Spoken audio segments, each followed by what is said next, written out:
Hi, Jacques. Hi. Hello.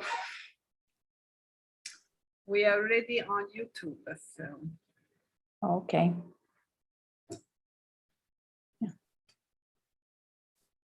let's wait 5 minutes.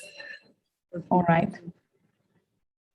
I go to prepare coffee, so 5 minutes. I let you. I already gave you the. Yeah, it's showing already here to me too. So you cannot meet newcomers. Yes. Okay, great. Okay, don't worry. I will do it. Well, but then I'm not able to speak because if I have to click in some buttons.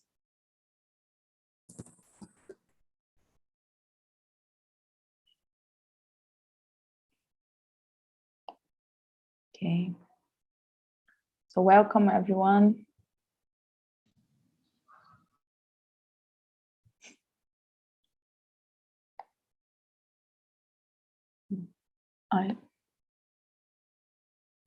Well, Stefanella left me in charge to accept people in the room, and I cannot focus on speaking and accepting people. It's too difficult.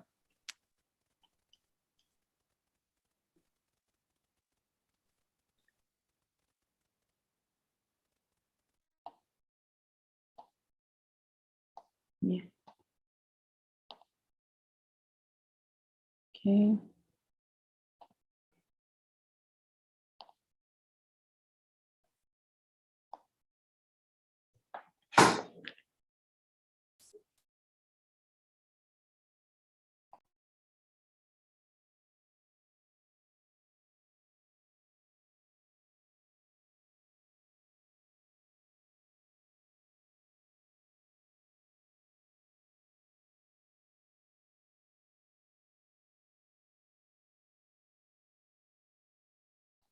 All right, I think I did it. So is everyone fine? Everyone is well?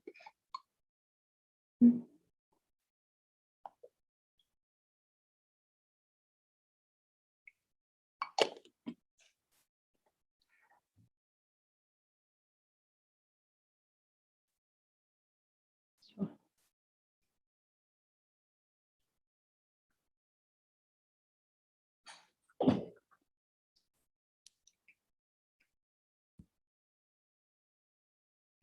You don't have any bad news, no, Guilherme?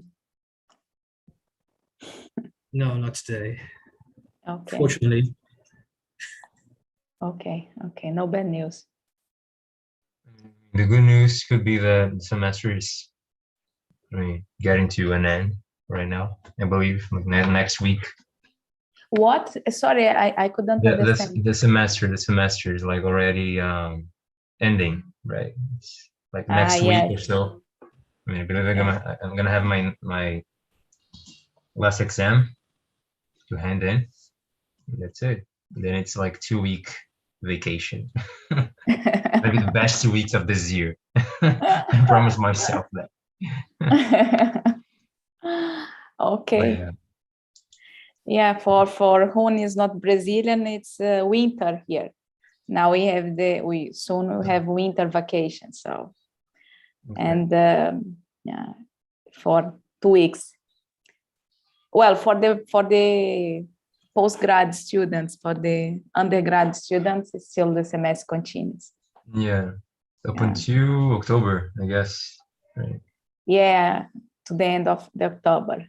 And for the professors who teach for the people that teach in the postgrad courses and in the undergraduate course like me, the semester never ends. Never happens. It's just always work and never. Yeah. Exactly. So, I've been dreaming of these 2 weeks that we are saying. soon they will yeah, come. Hopefully, again. Yeah, this is important. It's important to have vacation to really take. In Europe, I think it's starting the semester now. It's vacation, I believe. Is there anyone from Europe that there? I imagine that in Portugal, I know that August it's empty. for instance. Yes, here is a vacation. Next week, it will open the universities. And Okay. Ah, okay. They Yeah. begin the semester in September, and but Yeah. I am in university and I am coming every day to my office. So for me, I think no vacation. It didn't change. not much different. Yeah, yeah. No, but this was a long vacation. No? This is summer, so I think it was 2 months or a month and something. 1 month here. 1 yes. month, yeah. And you But didn't it's- stop a bit? No, I prefer to come because if I stop, I only can live in my residence. So I feel more better to come to university Yeah, to work a bit, and then yes, it's I think okay. yeah. Yeah, also there is the pandemics factor, so Yeah, there are no many activities or other things. So yeah. and Korea is also, maybe if you know, is a very small city, a few peoples and few Yeah. things here. So Yeah, it's small. Well, when you are not in the insanity of pandemics, you could travel by train, go to other cities, but it's easy, not so. The train in Portugal is not the perfection, but it works well, and could at least go to another small town. There are some old towns, very nice, but right now it's difficult. But yeah. since that Portugal is doing very well in the vaccination, it's gonna be one of the ahead in the world.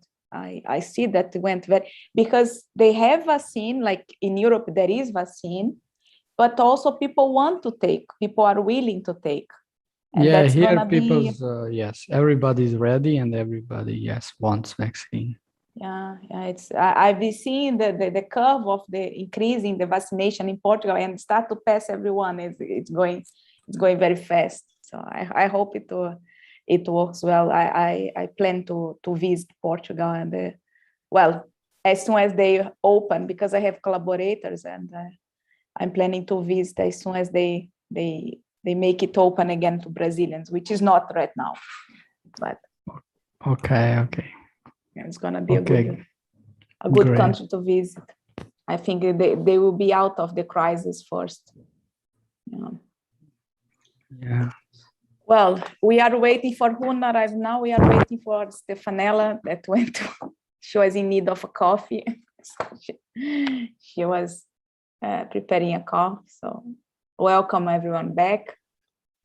We will start soon, I hope. You said Portugal is close to Brazilians, Yes. but I think some countries in Well- Europe, they are opening for students at least. So maybe they are opening for professors too. If you have a position or something like this, if you have like a fellowship, you can go, but you have to do 2 weeks quarantine. It does not need to be on a specific hotel, like I think in England. You can be, if you have an apartment, let's say, you can stay there, but you do have to do 2 weeks of quarantine, and you also have to have the test, a PCR test. But some countries open with vaccine. If you have the vaccine, if you have approval of vaccine, you don't need to do quarantine. And it's a bit hard to travel, to work for a while and stay 2 weeks without being able to meet your collaborators. So it's better to do quarantine here. But I expect that it's gonna change. Yeah. But you always, I think you are gonna take your second dose soon, right? Because I think you took more or less in the same day as I did. Yeah, I took it, I will take in September, on 8th of September. Yeah, same thing as me. Yeah, 8th of September. So I'll be free on the 15th of September. That's the freedom day. Not so freedom, but still. Well, I don't know if we miss Stefanella. Stefanella? She should have done espresso. I think she went to make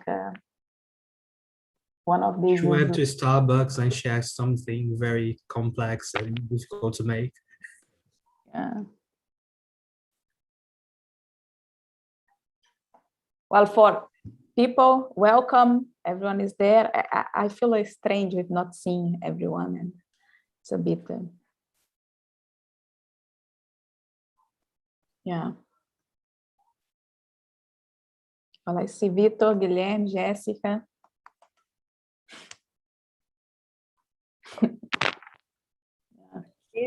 Estamos. Okay. So the We volume. thought that we missed you. All right. Okay. So I guess I can Yes. share my.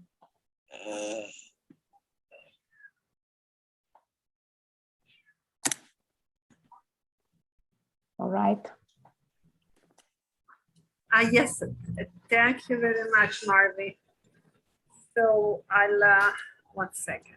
Thank you to remind me about the certificate. Second, 1 second, Jacques. Give me 2 more seconds. Okay, I will do at the end. I will do at the end. People that want a certificate, send me an email. Easier. 1 second, I put my email here. Maybe, Stefanella, to be easier to you, maybe you can just ask for whom to want a certificate to write now the full name on the in a direct message to you. So you have the list of everyone. No, it's easy. It's easy. They send me an email. You put your email here, okay? Yes. Okay. Okay. So let's start recording. I don't forget recording. Thank you, Marvin. You see, I'm forgetting. So, okay, record. So here for the last lecture of this very nice course. Thank you, Jacqueline, for this opportunity for all of us. So please, Jacqueline, we're waiting for the last lecture. Okay, thank you. So thank you all to be back here. That's our last class. I hope we have enjoyed so far.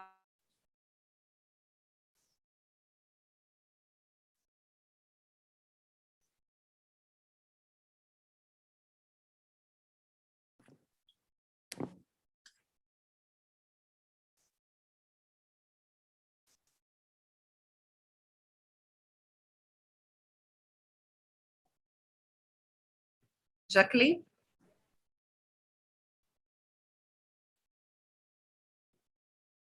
Jacqueline?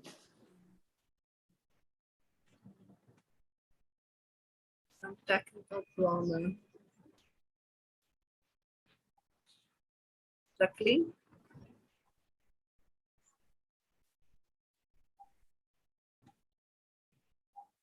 Hello?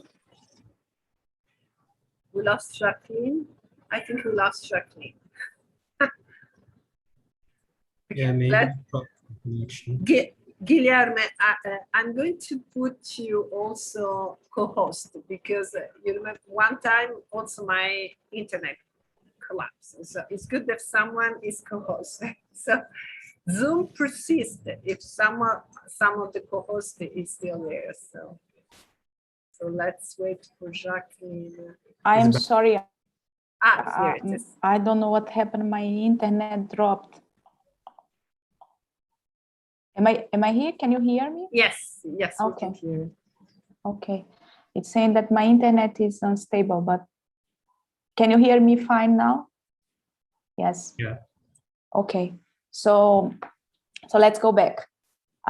We were talking about the Boltzmann that established, he believed, his hypothesis was that for almost every initial state, the time average of any observable would converge to the space average of this observable. So if you take the average in time or the average in space, it would be the same.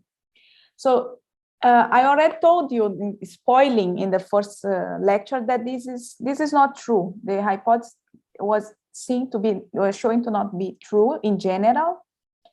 but it leads to the whole ergodic theory, because thinking of, okay, this is not true in general, but which conditions should we impose to the system for this to be true? And this is exactly ergodicity. We will see that if a system is ergodic, then this always work. But let's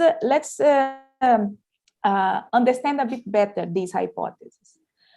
So let's try to see with the physical point of view. Let's try to rewrite these with more like a physical point of view. What we have so far, we have studied the following. We have a dynamical system.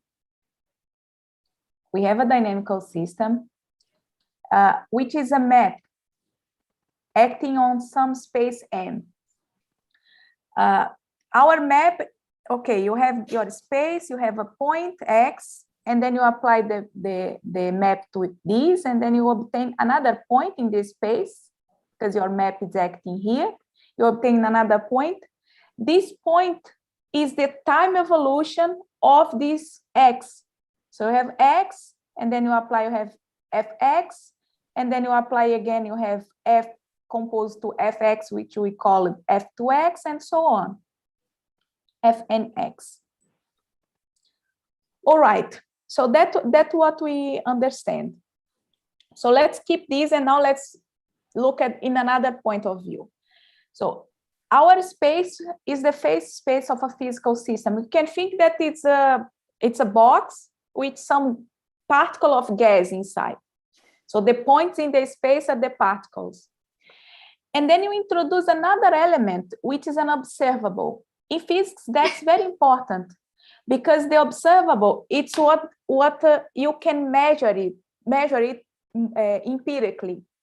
Let's think that if you have a box, the box is your space, the particles inside are the points in the box, in the space, in the phase space, and you move these, the particles are moving, and then let me do a drawing. The particles, you have your box, you have some particles there that are the points, and let's say that, well, you had one particle here, and then after a unit of time, it went here, Fx.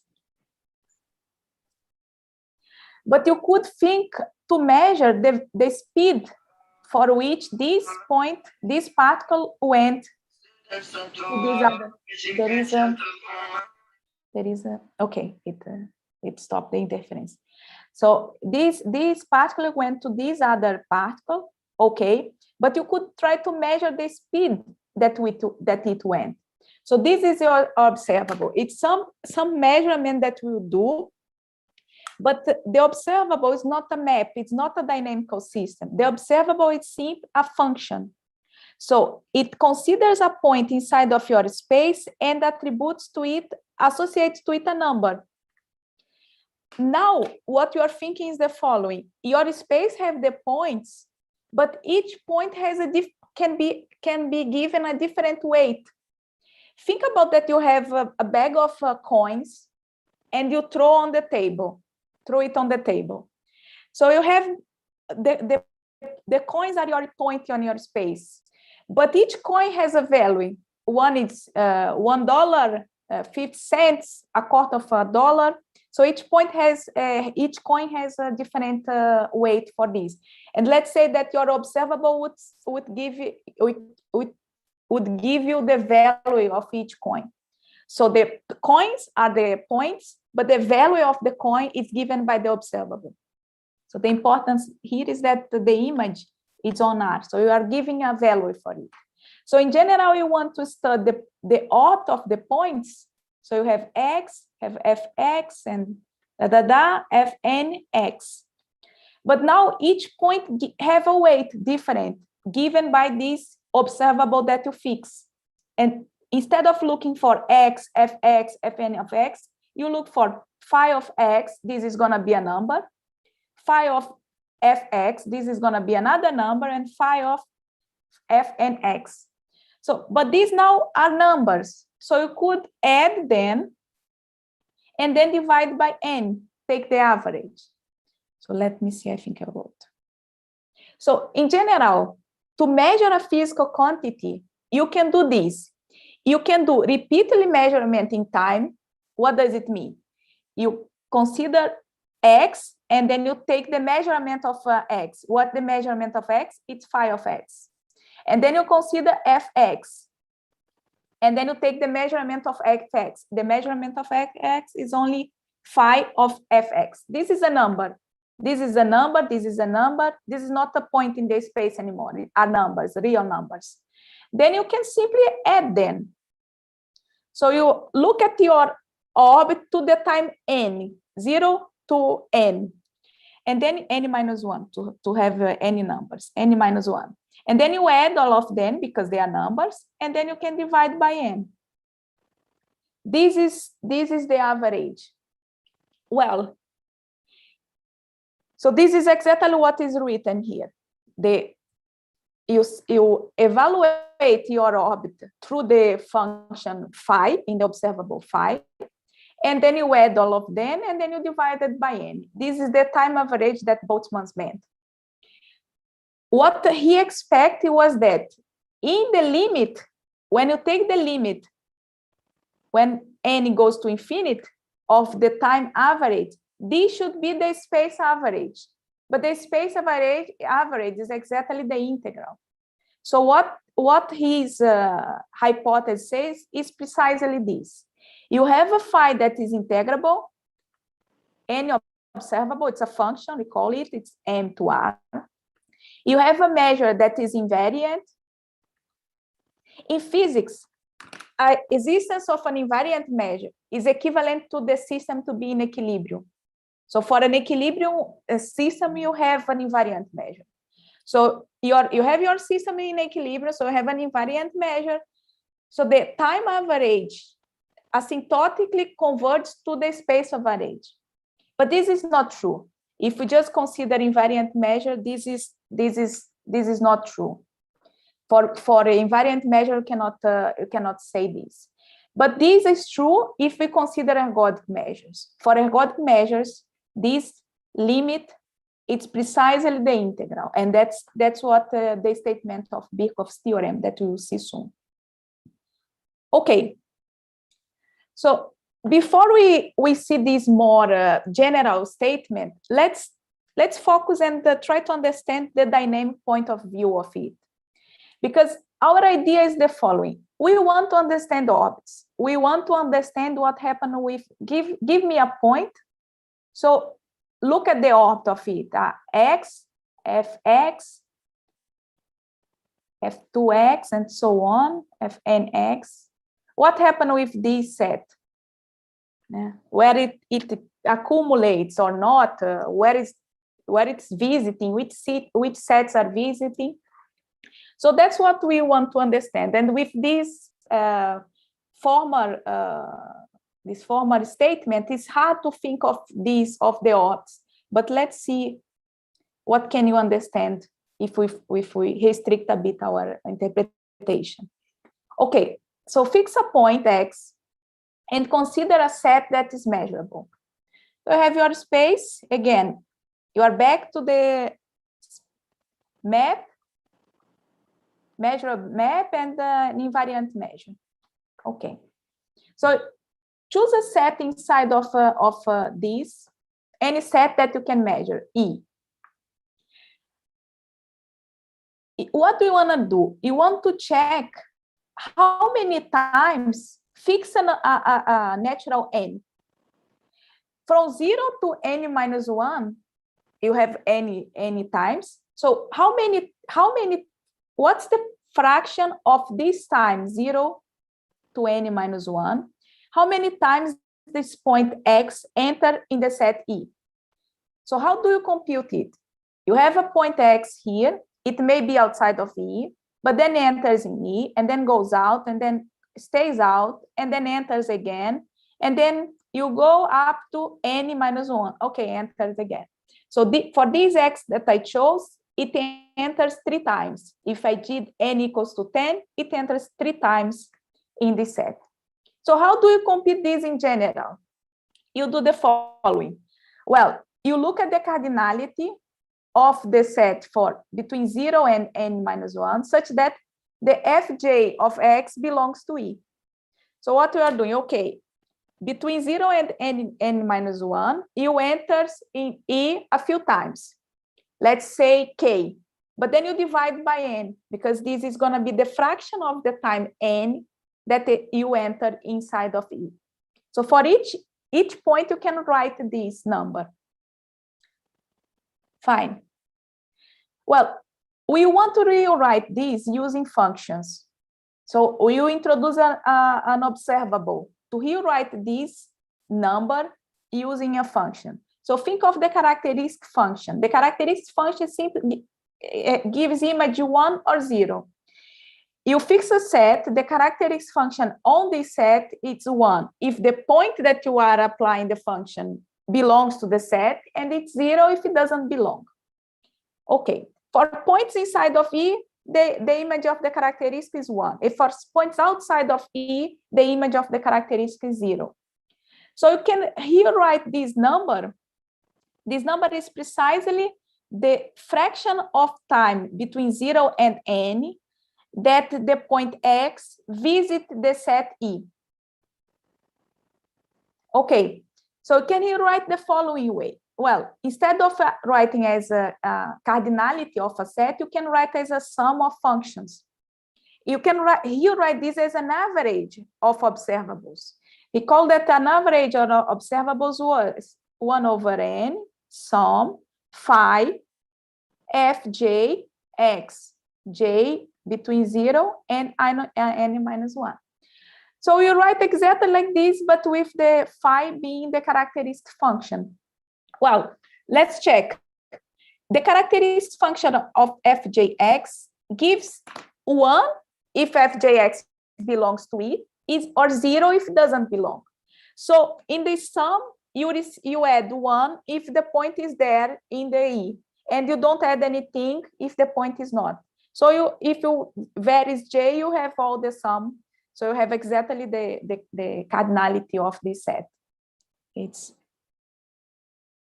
fine. So finally, we can define the frequency of visits of x to E. So you have your set, any set measurable, you have your space M.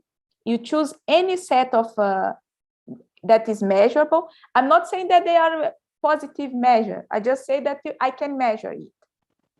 So choose a set that you can measure, and then you can, sorry, I'm just here to see you because I cannot speak without seeing anyone, and now it's better. Okay, so so you have the set inside. Then you want to compute the frequency of visits. What's the frequency of visits? Let's think about this. It's you have a point, and then he enters inside.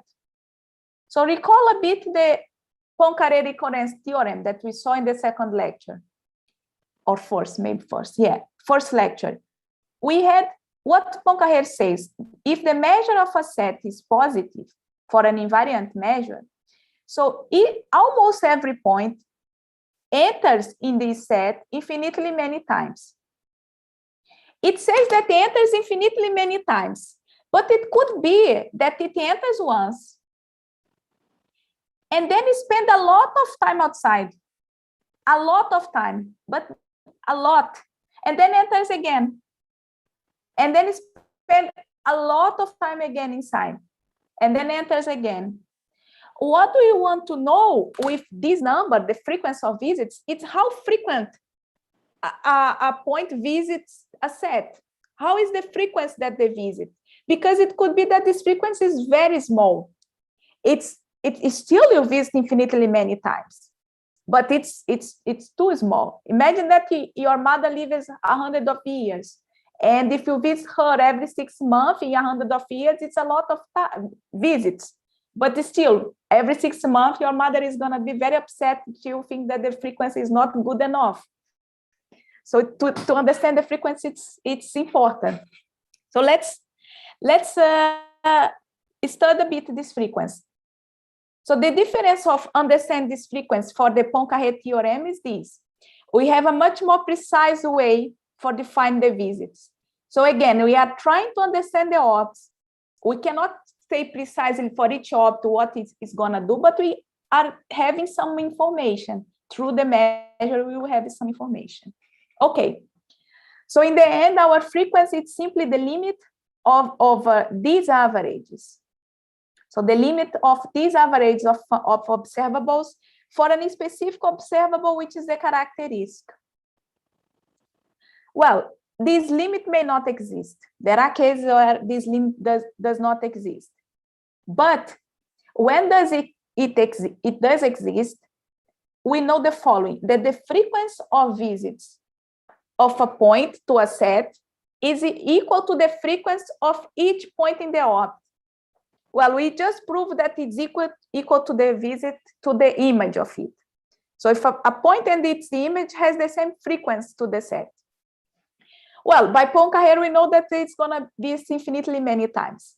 But, and the point is in the orbit, is still, let's prove it. Okay, so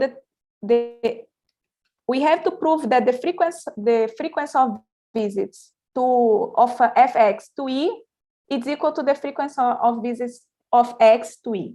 So the frequency of visit of fx, it's actually the limit when n goes to infinity. The definition is here.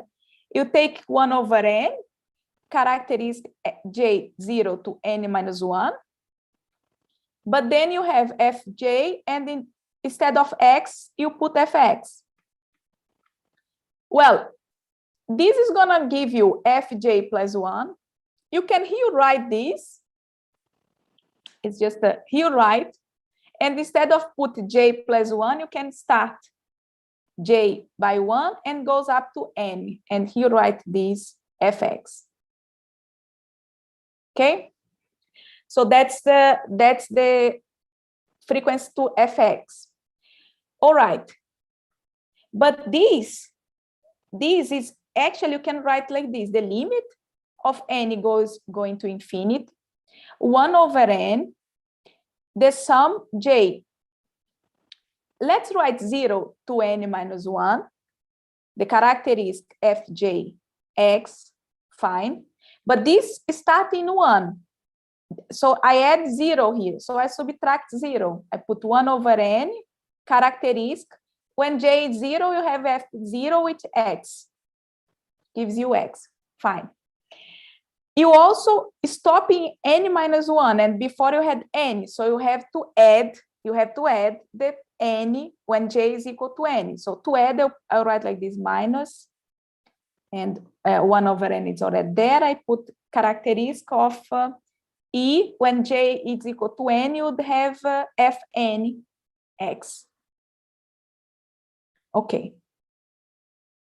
Well, my handwritten is horrible, but what is in this part is the frequency of visits of x to e. So what we have to prove is that this goes to 0. The limit of this part is 0. Well, this goes to 0 because you have 1 over n times. So 1 over n goes to 0. But you can think that this is bounded. This is bounded because the characteristic function is 0, 1 always. And then you are subtracting then. This is going to be 0 or 1. It's always bounded. So you have a bounded times a sequence that goes to 0. This goes to 0. So this is precisely the frequency of visits of x to e. So it doesn't matter in the opt, it doesn't matter the point that you choose in the opt, they all have the same frequency. Okay. Okay, so a more less general version of Birkhoff's ergodic theorem with this, thinking of the frequency of visits, we can write the following. Well, if you have an invariant probability measure, so you have an invariant probability measure, for almost every point, you fix a set, for almost every point, the frequency of visit to this set exist, because it's a limit that we said, well, it may not exist, in general exists. And moreover, you can say that the integral of these frequencies are precisely the measure of the set.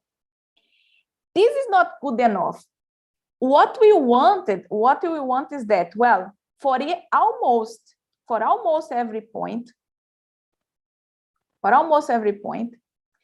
all the frequencies of these points are equal and are precisely equal to the measure. Here you have to integrate. You have to integrate along the set, along the space, with respect to the measure mu. So for each x, you may have different frequency of visits. We would like to say that the frequency of visits of a point to a set is the same number, is the same as the importance that the measure gives to the set. Because the measure of a set is like, okay, a measure look at the space and see the sets and gives, oh, this measure 1, this measure 0, this measure half, this measure 1/4, this measure log over 2. So the measure is the decide the importance of each set. Think again about the coins. Now, this coin is $1. This coin is a quarter. This coin is 50 cents. Fine. I don't know if there is 50 cents, probably, but there is in euro 50 cents and in reals also. But anyway, so you have the value of the coins. So that's what the measure is giving. It's giving some weight. So you wish to make it sense, the frequency of visits to this set should be the same as the importance that the measure gives to it. If the set is too small, if the measure of a set is 0, the frequency to visit this set should be 0. Because the idea is that you don't study the points that are in 0 measure sets. You ignore them. But if the points visit this set, so you shouldn't ignore. So this is not good. So makes more sense for the measure to be better to understand your system, the frequency of it should really be the same as the importance of the set. So we saw that for invariant measures, it's not true. We have to integrate, it's not precisely this. You already have some answer, but it's not this. But we'll see that for ergodic measures, it is. It is exactly what we want. Okay, so again, the frequency of visits we wrote as the limit of this average for a characteristic function fj. But again, the average can be generalized changing this characteristic by any integrable function. So now the Birkhoff's general versions of the Birkhoff's ergodic theorem is this. If you have an invariant measure, so the hypothesis that you have an invariant measure. If you have an invariant probability measure and you take any observable, but it's enough to be integrable. So you take any observable which is integrable, then when you take the average, for almost every point it exists. And moreover, if you integrate the average, then it is exactly the integral of the observable. So it's exactly this is the space average.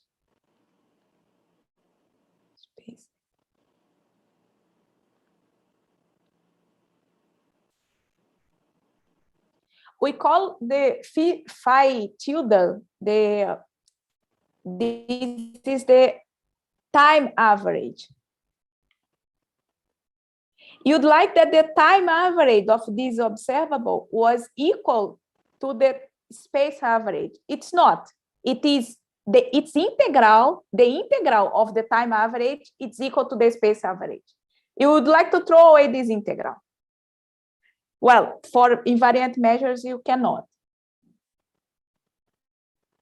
But before we show this result for the same result for well, let me make a stop here.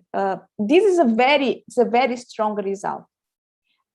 I'm showing it in a way, well, it's not precisely what we want, but this gives a lot of information and has many applications. We'll see a few. And it's a nice theorem, and the proofs, there are different proofs, but the proof is, at least the ones that I know are very nice. And unfortunately, I don't have time to do it. It's a long proof, all of them. But they are very, very nice. And this is a very strong result. This is really very nice. There are other ergodic theorems. There is also the Kingman's theorem, subadditive theorems. There are other ergodic theorems, but this is, let's say that this is the most base. This is at least for me, is the nicest. Okay. So before we state the result for ergodicity, the Birchhoff's theorem, when in the case that the measure is ergodic, let's try to write different equivalent definitions of ergodicity.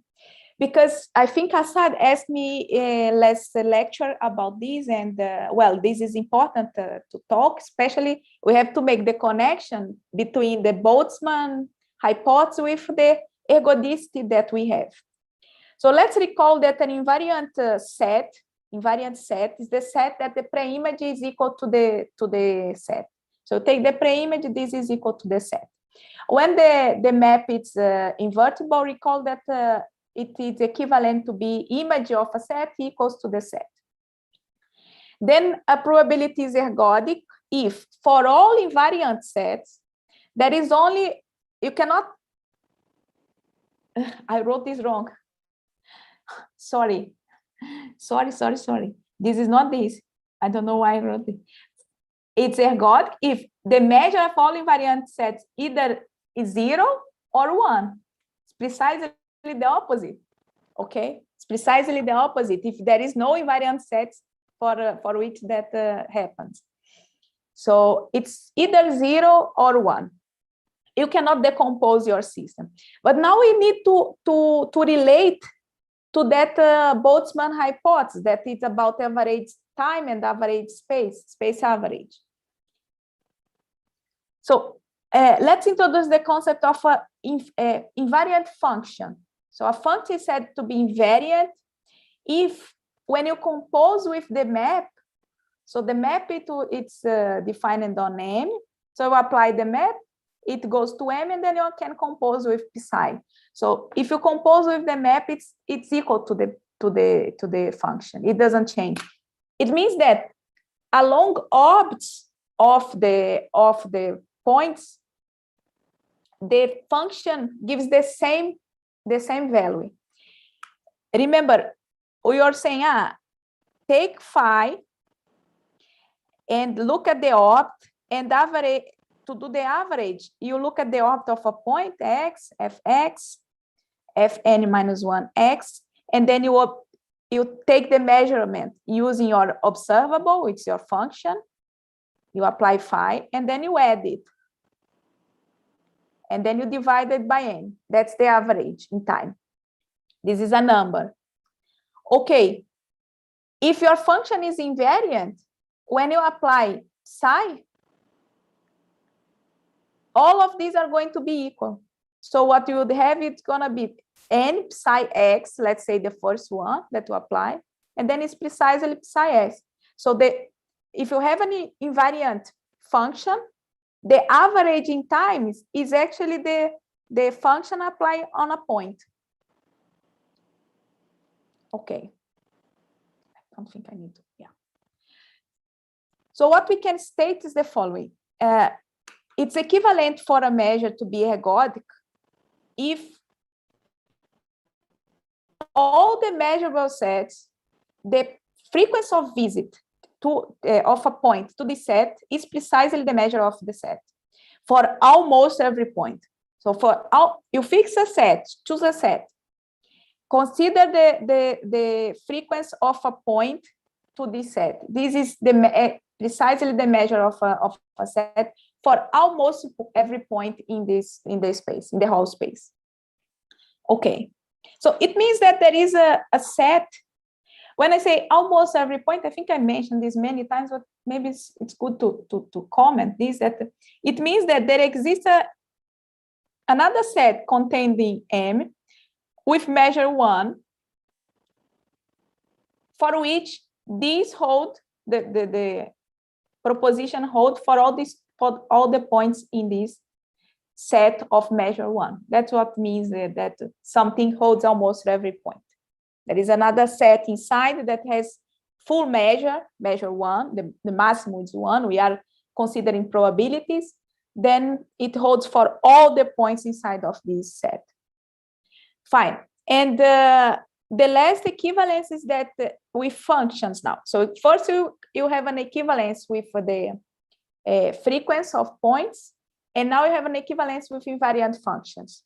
So if a measure is ergodic, it's equivalent, no, a measure is ergodic if and only if every invariant function is actually constant.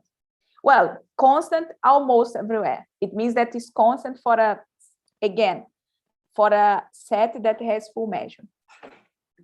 Well, I'm not sure how much is my time because I forgot to put the timer. Yeah, you have a lot of time. Yeah. Great. So, yeah, great. Okay.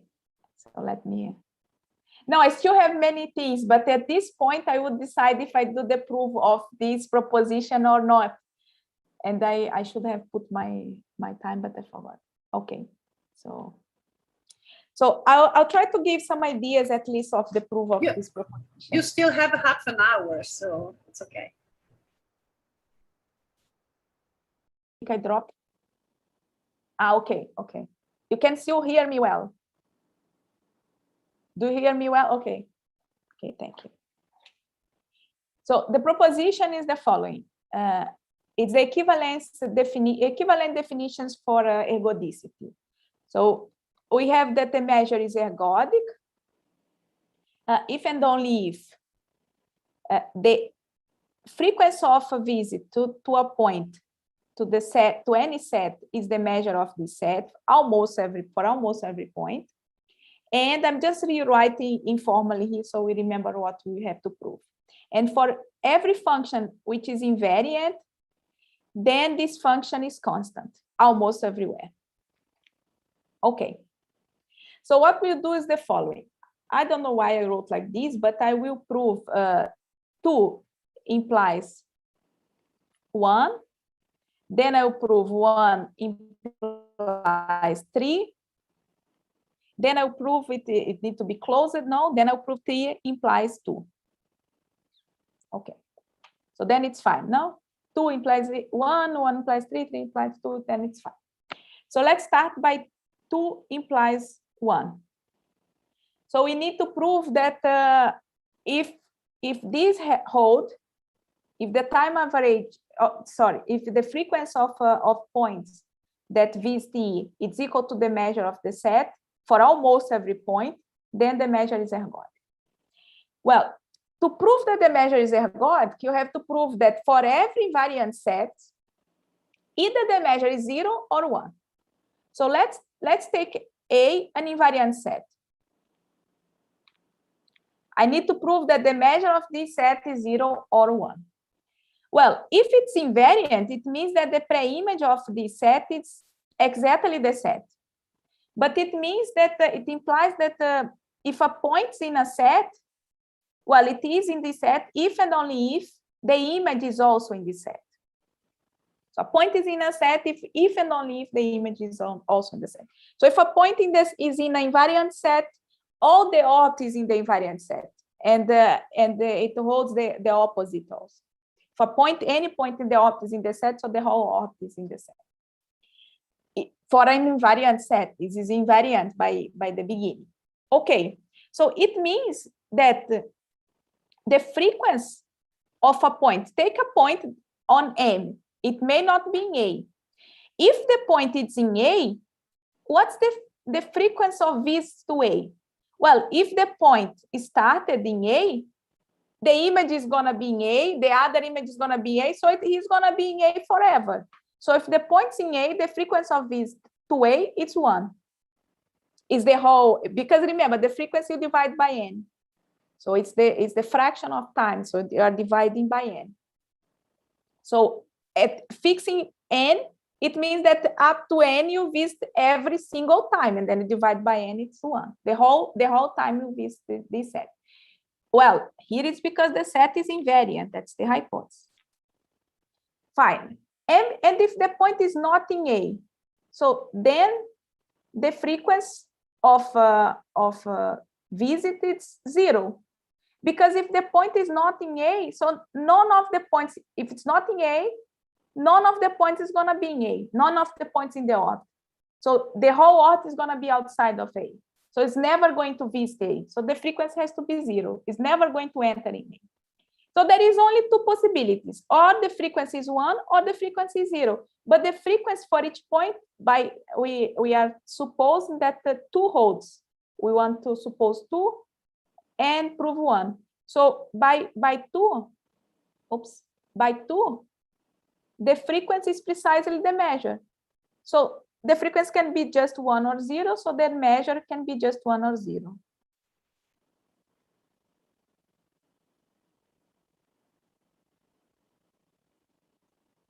Okay, it means that I choose a set that is invariant and I prove that the measure is equal to 0 or 1, then the measure is ergodic.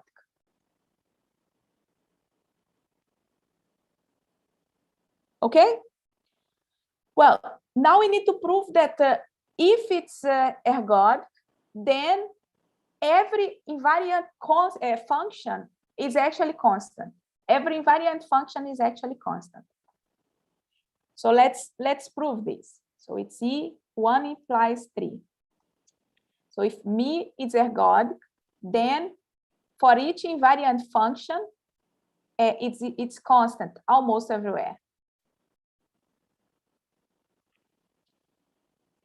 All right, so let's consider psi an invariant function. Well, recall psi it's a function that satisfies psi composed to f, it's equal to psi, and psi goes to r, it's a function. So choose an interval, any interval.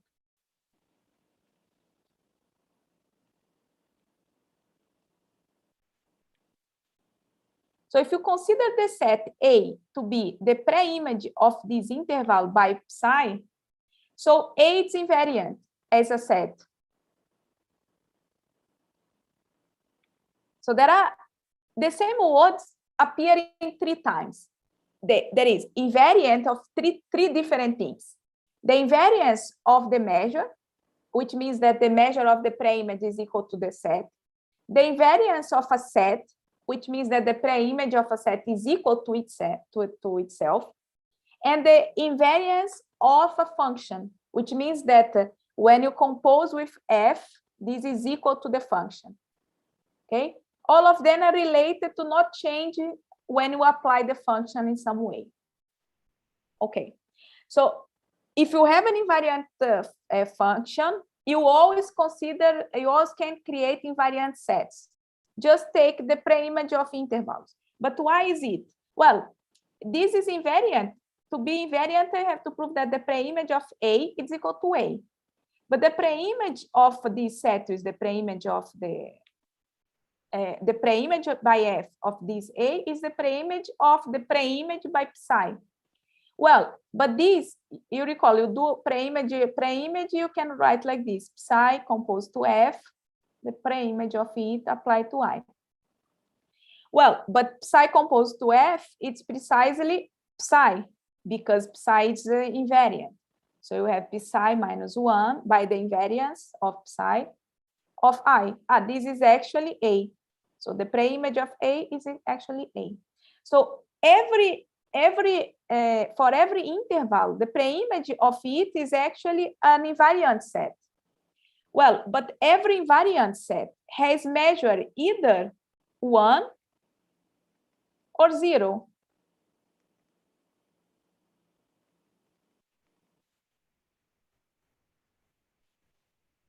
The measure of every invariant set, it's either 1 or 0, because I'm supposing ergodicity. The measure is ergodic by hypothesis. So if the hypothesis that the measure is ergodic. So if it's ergodic, the measure of each invariant set is either 0 or 1. Well, either 0 or 1, fine. This implies that the psi is constant. almost everywhere. And now I would need, I think to prove it precisely, I would need at least a page or two. But I'll just give an idea, okay? The idea to prove that this implies that this is the psi is constant is the following. Oops. Try to give an idea in a line. So this is the following. You said that every pre-image of each interval has measured either 1 or 0. So you can write this set x on M such that the psi x is smaller than a number c. This is the pre-image of an interval. It's the pre-image of the interval minus infinity to c. These sets for each c, these sets are invariant. If you put bigger or equal to c, it's also invariant. Well, it means that these sets are either gonna measure 0, the measure of these sets is gonna be 0 or 1. It's not gonna be all the time 0. Some will be 1. Then you do the following. You take C tilde to be the supremo over all the C's such that this set, let's call this set BC. The set BC, the measure of the set BC is equal to 1. So what happened is the following. There are the measure of the set 0, 1. So there were many C's that were 0, and then there will be many C's that will be 1. But it has to change at some point. Then you take the biggest C when it changed for 1. And this is precisely our C tilde. And this is what we prove. We can prove it's not, after you prove this, is not hard to prove that the C tilde is the C, it's actually equals to this. This is the constant that PC is equal almost everywhere, because there is the complement that has 0 measure. So it's not everywhere, but almost everywhere. Okay. Well, we use here also that the supreme in R always exists if the sets are bounded. So you have to prove that these sets is bounded. So there is, again, I told you, there is 2 or 3 pages of work here. Analysis is pure real analysis, but the idea is this. So this is always constant. Then it's just missing the last implication. So this is just missing the last implication to show that if psi is invariant almost everywhere, it implies that it's a constant. That's the hypothesis. This should imply that the frequency of visits of a point is equal to the measure of this set. Okay, so fix A, choose some E, a set, and define psi as the frequency of visits from X to E. Well, this is actually invariant because the frequency is invariant. We prove that the frequency of E of Fx is equal to the frequency of E to X. So psi is invariant, it's the same image in X or Fx. So this is invariant, but the hypothesis that every time, then psi is invariant. But we prove the hypothesis that every invariant function is actually constant. Then it's constant. So it means that the frequency of E to X, it's a number. It's constant, fine, for each X. But we know the following by Birkhoff's theorem, and here is when we use Birkhoff's theorem. We know the following. Well, we don't know that the frequency is precisely the measure, but we know that the integral of it is the measure. But if the function is constant, the integral of this, it's C. This function is C. So C goes out of the integral, and you are compute the integral over this measure. So it's the measure of the whole space M. So it's C times the measure of the whole space M. But the whole space of M, it has measure 1. That's the measure of the whole space always. So the measure of E is actually C. So C is the tau EX. Okay? So the frequency of visit is actually the measure of the set. So just going back to the statement, now we have completely characterized with respect to sets and with respect to functions. So ergodicity for one side, well, is the measure of invariant. It's always 0 or 1. It's always 0 or 1.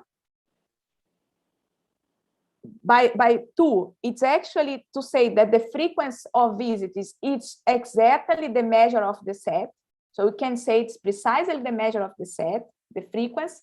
And we can also say that if every invariant function is constant. So we cannot have an invariant function that's not constant. Okay, so then we can state finally the Birkhoff-Ergod theorem in the ergodic version. That's what should be called the ergodic Birkhoff-Ergod theorem, because it's fun that the Birkhoff-Ergod theorem, the general version, does not appear the word ergodicity. You don't have the hypothesis ergodicity. But as I told you, the history is because this is what they were expecting. All right. So if you now have sorry for interrupting. Can you go back to the last slides, please? Yes. I think I kind of got lost, but I didn't understand how you related the tau with the C. With C? Yeah. I defined psi, oops, I shouldn't, okay. I did the following. What I want to prove is the following, that if this, I think that's what this is the hypothesis, and this is what I want to prove. Okay, thesis. Okay, if for every variant measure, every variant function, this implies that every variant function is always constant almost everywhere, then I want to prove that this equality holds. Fine. What I did? Well, fix an E. This has to hold for every E. Fix an E. Take an E. Fine. Define the psi for it X. Define psi as the frequency of a visit of X to E. So E is fixed. Fine. And then psi actually depends on E. When you change E, you have another psi, but you are defining a function. What we want is the following. If you prove that this function is invariant, then by the hypothesis, it has to be constant.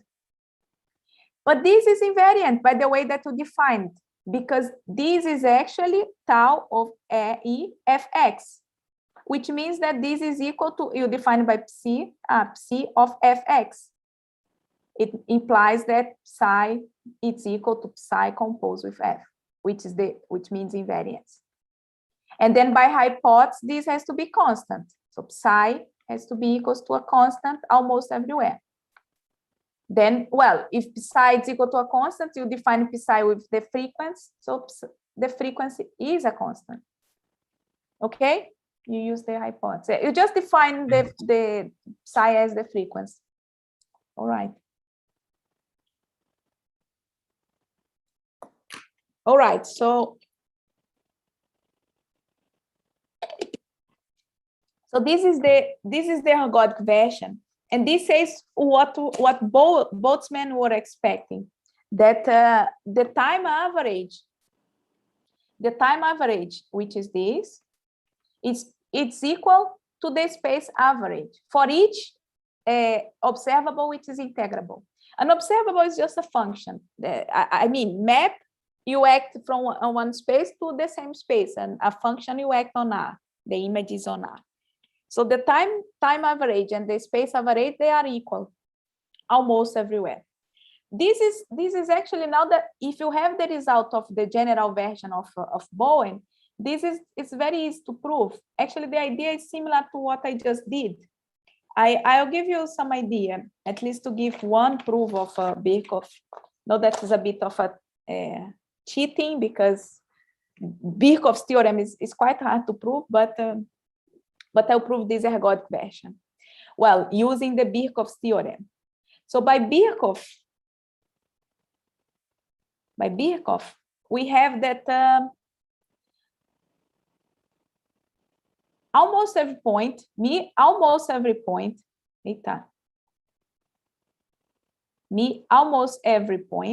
x in M, we know that the limit exists, the limit, this limit is the time average, no? The limit of the time average,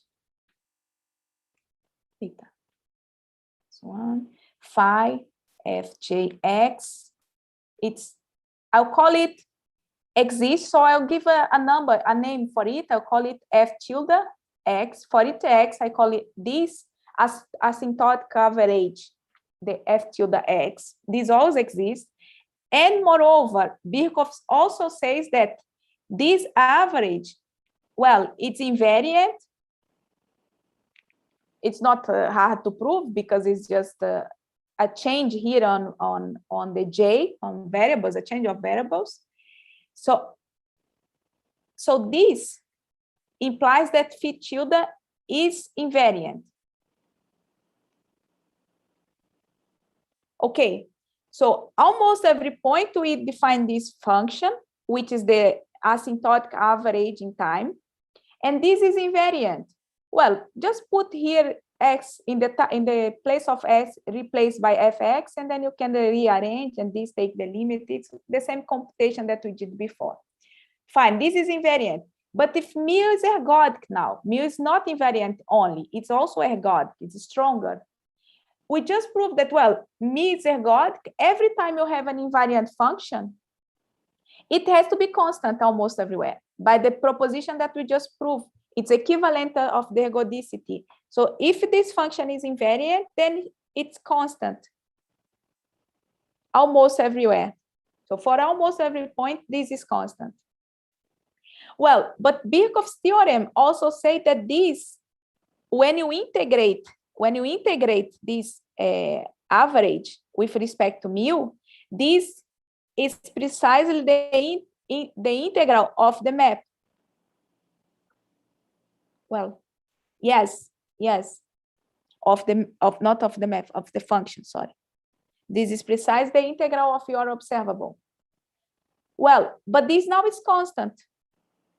This is constant. But if it's constant, this is C. Well, but this is, if it's constant, you can take it from out of the integral, and the integral of the whole space is 1. So this is equal to f tilde x. So this proves that actually the time average is precisely the integral. You don't need to integrate because each point has the same, everything is constant.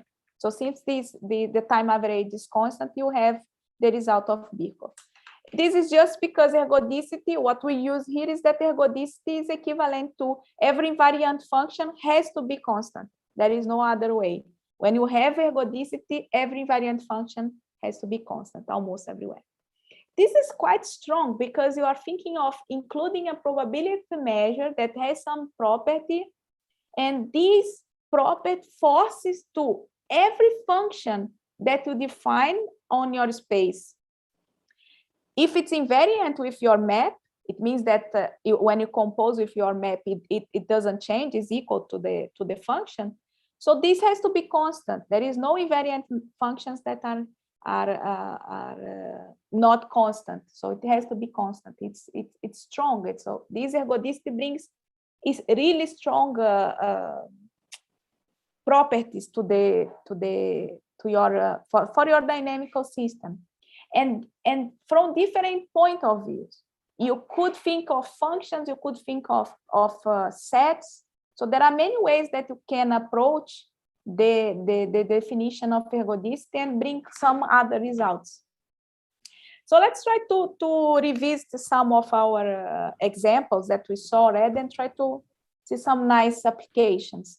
Okay, I have just one question here. I'm Yes, not please. sure my question makes sense or not. If we look at the expression of Birkhoff-Ergodic theorem, the left side we can see its kind of point is appear, x is appear in the left side. Mm-hmm. Mm-hmm. But if we look at the right side, it's just the integral with respect to the measure. So it's kind of maybe some kind of confusion. So I'm not sure I'm asking a valid question or not, but can you say something about this?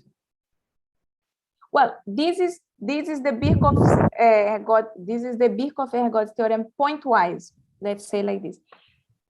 Well, that's precisely what is the difficulty of Boltzmann, because when you in the right side you are saying that there is the integral of the whole function, so you are integrate over the whole space. Yes. And they are in the left side, so you are considering all the points, more or less all the points. You are taking all the points. Yes, almost every point. Yes. In one side, you are considered just one point. You fix one point. For every point, you have the same thing. For almost every point, you have. What he says is the behavior of a point under some observable, it's similar to every point, because actually it's equal to the integral. When you have ergodicity, you have some kind of stronger the distribution. You can think in a very rough way. The distribution of the points are similar. You have some similarity of the points. Almost every point behave more or less in the same way, because you have that when you take the time average of a point, you're right. It depends on the point. It should, but it doesn't actually, because it's equal when it's ergodic. It's equal to the integral. So every point has the same. Every point has the same probability of happen something.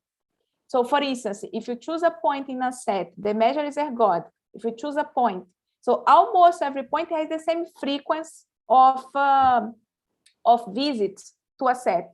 There is no difference of the points. The measure, if you are in some positive measure, the measure does not distinguish between the points. That's I think what you are asking. I don't know if I managed to answer.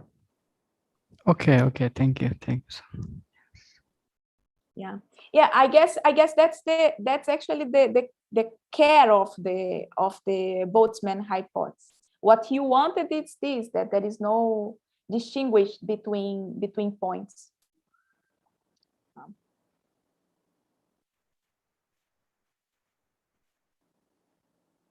All right, so let's recall the continued fraction expansion. And remember, you get a point in 0, 1. You can extend to the whole line, but let's start by 0, 1. And you want to approximate by rationals. So the best approximation that you have, it's given by the continued fraction expansion. Well, there is a process. We write this, and what we mean by it is to say that x0 is the limit of the sequence, let's say xn, where you erase this part. So x0 is the limit of it. That's what I meant. We explained this last class. We can model this algorithm using a map. So we have the Gauss map, which is simply you take the fractional part of 1 over x. And then if it's 0, you just define as 0, the image of the Gauss map. So you have this graph. So in the intervals that you divided the intervals, and then you have this map. Well, to model then the algorithm, what you do is the following. Well, you define by recursively that xn is actually the nth iterate of x0. And to define the an on the expansion, we call that there is this an, that are the numbers that approximate the numbers that appear in the expansion. To define these, you just say that the Gn minus 1 has to be in the IAN. Recall that IAN is the interval that are of the form 1 over AN minus 1, 1 over AN. It's not AN minus 1, it's AN plus 1. Plus 1, I said minus, it's plus. AN plus 1. All right. So recall also that we defined the measure on this space 0, 1, that actually it's invariant under the Gauss map. Well, actually it's ergodic. This measure, when you consider, I defined it first with a C here, but I said that if you consider C equals to 1 over log 2, this is a probability. So this is it's a probability that is ergodic. And we proved that using Poincare recurrence theorem, we proved that, for instance, choose a number, 7. So 7 appear infinitely many times in the expansion of continued fractions. So this is not hard to prove using Poincare theorem, because you consider this, well, if the 7 is in the continuous fraction expansion, it means that you could think that, okay, your point start, you have your number 0, let's say, and then your point, the AN has to belong to this interval 1 over 8, 1 over 7. Okay. But the measure of this interval with this measure is actually positive. The measure is actually positive. Well, if the measure is positive, Poincare theorem says that every point returns to this set infinitely many times. But if Gn belongs to this set infinitely many times, it means that AN, because to belongs to the set, it means that AN is 7. So it means that AN is 7. It means that 7 will appear infinitely many times. So by Poincare theorem, we can say that, well, infinitely many times in almost every number, 7 will appear in the continuous fraction expansion. But now we can have a better result. Now we can say precisely which frequency the visits are going to happen. Because 7 can appear infinitely many times, but appear 1/7 now, and then in 10 million digits, and then another 7, and then 100 of 7s, and then another 7 after 10 millions. So what's the frequency? Well, the frequency it's 1 over log 2, log 64, 63. Well, this is very easy. It's a very easy exercise that I want to do, because when we have easy exercise, it's good to be done. We just proved that the frequency of visits it's defined by,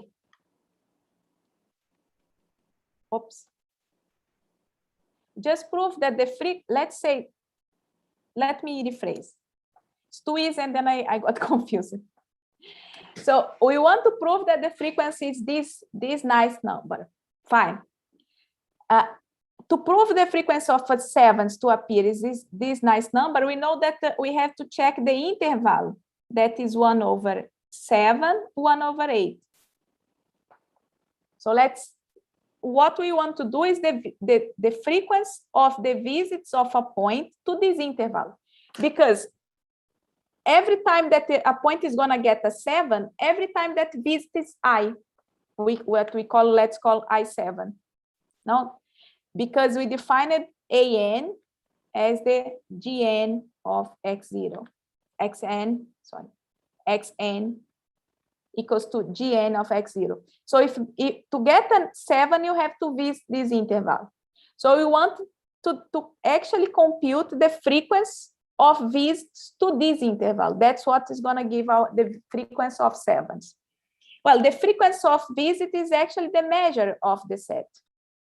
Well, but the measure of the set is very easy, because it's 1 over log 2 of the integral of 1 over 8, 1 over 7. You integrated the interval, the map 1 over 1 of x dx. And that, even my students of calculus 1, I hope at least, they can do it. So let's compute it. This is the log, the integral log of 1 plus x.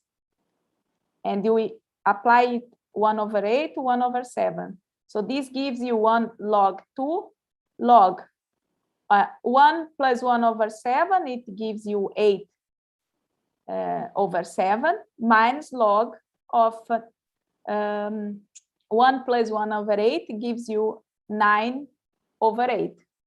Well, but you have this nice property of logarithms that you have this minus this is the quotient.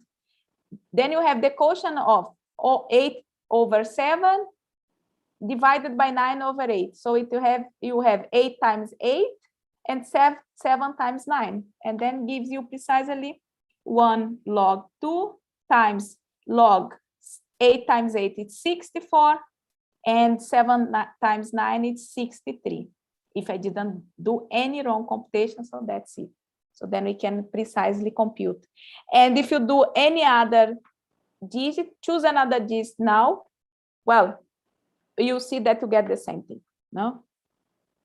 You can just repeat the computation and compute the frequency for each interval.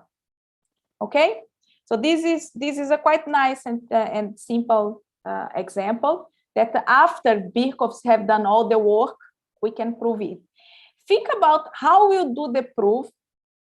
Maybe you can do it over the weekend and try to think about how we'll do the proof that the frequency of 7s to appear in the continued fraction expansion is actually this number without Birkhoff's theorem.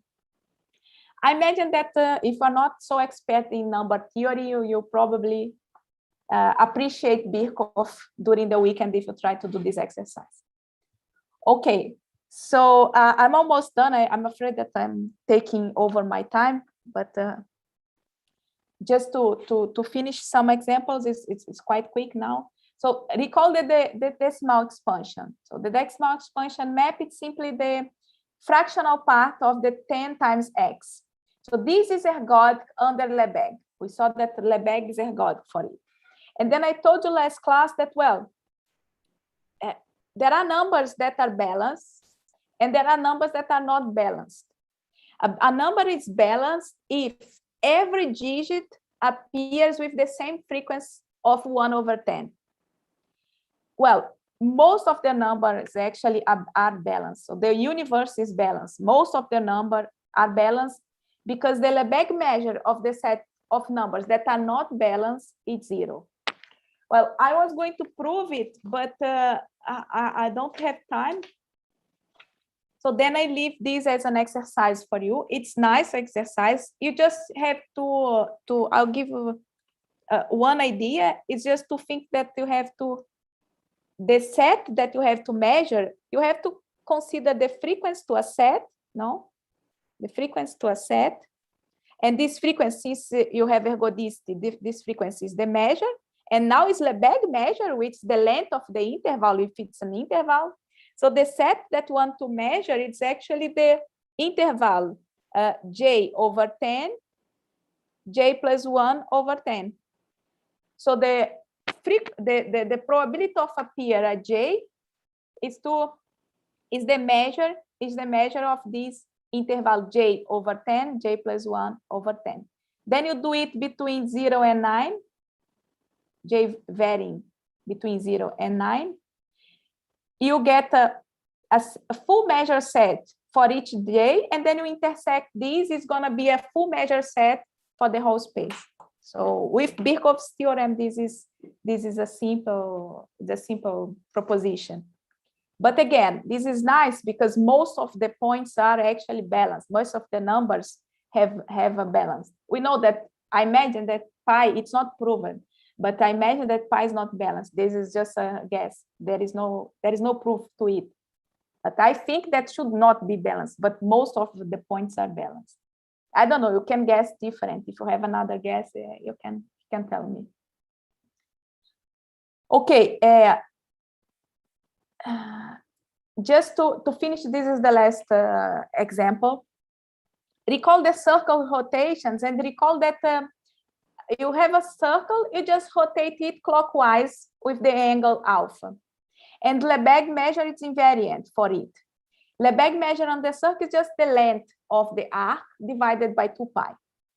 So there are very much difference for rotations, big difference if alpha is rational or if alpha is irrational. If it's rational, all the points are periodic. If it's irrational, all the orbits are dense. So the dynamic is completely different. And this, it must be seen by the measure. It cannot be unseen by the measure. Otherwise, our ergodic theory was not good enough. And this is, it's seen because the rotations, they are not ergodic with respect to Lebesgue. If alpha is rational, but if alpha is irrational, then it's ergodic. So the dynamics, it's mirrored to the measure. So when the rotation is very simple, you don't have ergodicity because ergodicity is a stronger condition. But when the dynamics are quite complicated in the pink case, so then you have ergodicity. Well, and then if you have ergodicity, you for a irrational rotation, you can prove that you choose an interval, and then the frequency of visit to this interval is this limit, and then you can compute this as the measure, Lebesgue measure of the interval, but the Lebesgue measure of an interval is simply the length of the interval. So it says that each point visits this interval with the precisely frequency of the length of the interval. And that's just for, I think I already mentioned, it's just to make a parallel between Poincaré theorem and Birkhoff's. So Poincaré theorem, we can call a qualitative theorem. And Birkhoff's we can call a quantitative theorem. Poincaré tells you, take a set inside of a big set, big in which sense, the measure is positive. So you know that a point is going to visit this set infinitely many times. A typical point, a point that is in a set of full measure, a typical point is going to visit infinitely many times. But Birkhoff says more. What Birkhoff says, well, it's going to visit infinitely many times, but with the frequency, well, it's going to spend some time outside and then it's going to enter. And then it's going to spend the same time outside and then it's going to enter. So it tells you precisely the frequency. And this frequency, when you have ergodicity, is the same as the importance that this set that you fix have. Is in the case of Lebesgue, is the length of the interval. But in general, is the measure of the set. So this gives you a more quantitative, a more precise result, facing versus the Poincaré, which is more qualitative. But qualitative or quantitative, they are both good. It depends on what you want, what's your problem. So depending on your problem, you really need quantitative, but maybe you don't need, you need more qualitative results. So of course, ergodic theory goes beyond what I have showed for you. But these I expect to give you the first impressions and the first ideas, and well, thank you for your patience and thank you for continue coming after all the lectures. And I hope that we could well understand a bit at least of the beginning and could appreciate. And I hope that many of you, or at least a few of you, play a bit in this world of ergodicity. So thank you. Thank you very much, Jacqueline, for this wonderful mini course and last lecture. So let's thank Jacqueline with applause. Thank you. So I'm sure the student also can, if you have some more question in the future, you can contact Jacqueline. So if today, time difference is late in Europe, you have some question they are not completely formulated, you can still write to her in the future, and we are here next month, so you're welcome. So there are any questions today for Jacqueline? Don't be shy, some of you already have some questions. There's no question from me, but can you share these notes or slide with us? Maybe we can take a Yeah. look. And we Yes, have yes. received the first lecture, but Yeah, maybe. I will send you the second one that I have to send you, and then Jacqueline will give you the third and the fourth lecture, no? I will send you all together. Yeah. And I will post. I think the third one I gave you already. I don't No, I remember. didn't. I didn't.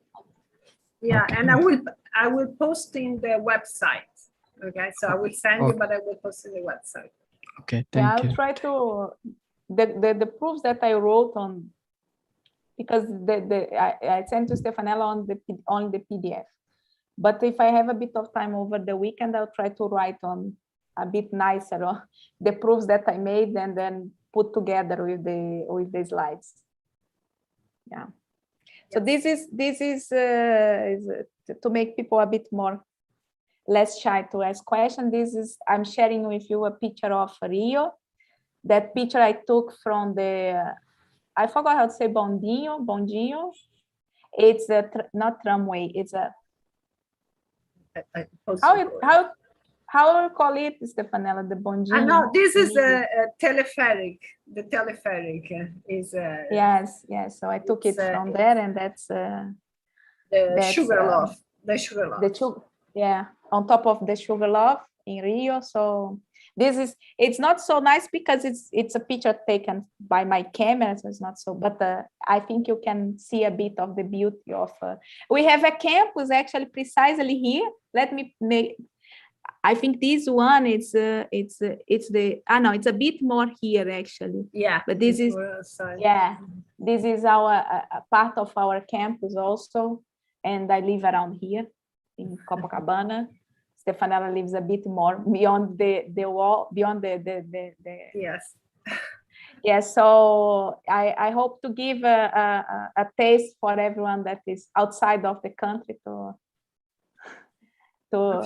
want to visit us maybe in the future, to visit our university, and can also enjoy the seat, which is a great seat. So you're all invited. I hope when we have no more pandemics. Yeah, we can, when we can travel freely. Yes. Okay. Rodrigo, some last words from Sweden? No, because now I'm hungry. Where are you? Where are you now? No, I'm Sweden, but I'm hungry because it's too late. So. Yes. Okay. For me. Okay. But congratulations, Jacqueline. It's a very good course. Thank you. So in fact, Jacqueline, you should give an entire course. That would be good. I'm so tired. Maybe next year. Yeah, an entire course on ergodic theory. Yeah, that would be nice. Well, that would be good. This is a thing that I like a lot, and you can do well. Ergodic theory as a course for starting could be the whole year. I believe a course of a whole year, because it's a lot of information. But I try to give some. I throw some things under the rug also. Well, because theorem proof will take the whole mini course to do it, but I think the first ideas are good. Okay, so I remind you that the next mini course will be in the second half of September, and we will have Timoteo Carletti. I will post talking about the complex network. So he's another fantastic speaker, as Marvin already knows. And so you're all welcome to come back. And I hope once more the people who want a certificate, send me an email, okay? You can contact my email, and my email is also on the website, so it's easy to find. Okay, so thank you once more, Jacqueline. And see you all in September. Okay? See you in September. So bye-bye. Bye. Bye, everyone.